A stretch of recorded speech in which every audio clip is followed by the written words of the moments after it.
The Biden administration making a big push to get more electric cars onto the roads. President Biden signed an executive order today, setting a new national goal for electric vehicle sales. The EPA also going to set stricter fuel efficiency standards. The administration says it's part of an effort to fight climate change. If we act to save the planet, we can also come out of it better. We can create millions of good-paying jobs that generate significant economic growth and opportunity, raise the standard of living for people not only here but around the world. But I also wanted to put the world on notice. America is back. All right, so if you're concerned about carbon emissions in the environment, this is a great move, right? Well, our guest tonight says maybe not so fast. Dr. Andre Boehmanare is an expert on fuel and sustainability at the University of Michigan. Thanks for coming on with us tonight, Doctor. So I want to run down some of the potential problems you see with Biden's push for greener vehicles. Mm-hmm. Yeah, one is going to be, will there be the market acceptance? Will consumers go out and buy that many electric vehicles as soon as 2030? There does seem to be, I heard Mary Barra interviewed on CNBC this morning that they think they can make this many cars. That is a large ramp up in electric vehicle production, battery production.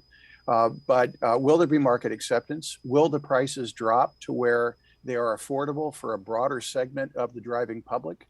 Right now, I just looked at the price for a new Chevy Bolt and a new Nissan Leaf. They're both over $30,000. Yeah. Not all Americans will be able to afford that. Right. I wonder, is this the only direction you think the U.S. should be going in? Are there other avenues to explore other than just electric vehicles at this point at such a tight timetable? Yeah, the desire, the need to lower our overall greenhouse gas emissions from transportation is really pressing. So we need to be thinking about what's the fastest path to zero. And EVs certainly will play a role in that. They give you a dramatic improvement in energy efficiency. I drove a Chevy Volt for 2 years, fantastic car, got the equivalent of 160 miles to the gallon.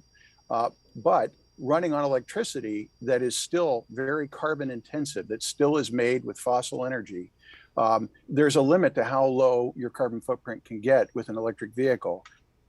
Right. Some calculations I've done to look at a renewable energy powered car that I'm driving as part of a demonstration, I can get to a deeper carbon footprint overnight by running on renewable diesel and a Chevy Cruze diesel than you could in 2050 in something like a Chevy Volt running on the lower carbon electricity in 2050. I'm glad that you brought that up. Deeper, faster with low carbon fuel. Yeah, because it's such a trade-off here. And when you talk about an ambitious goal like this, to get electric vehicles from 2% of car sales to 50 in less than 10 years, don't you have to consider the consequences on the electric grid too? Because the electric grid itself is powered by fossil fuel in some capacity. So right.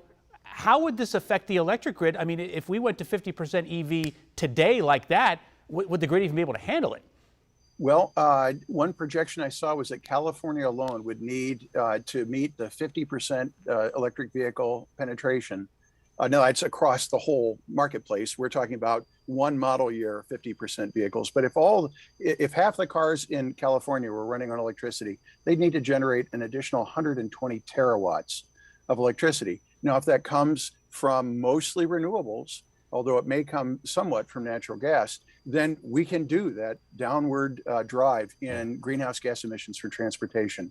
But it's going to take a substantial increase. It could be thousands of terawatts of power, terawatt hours of power that will be needed to meet that goal.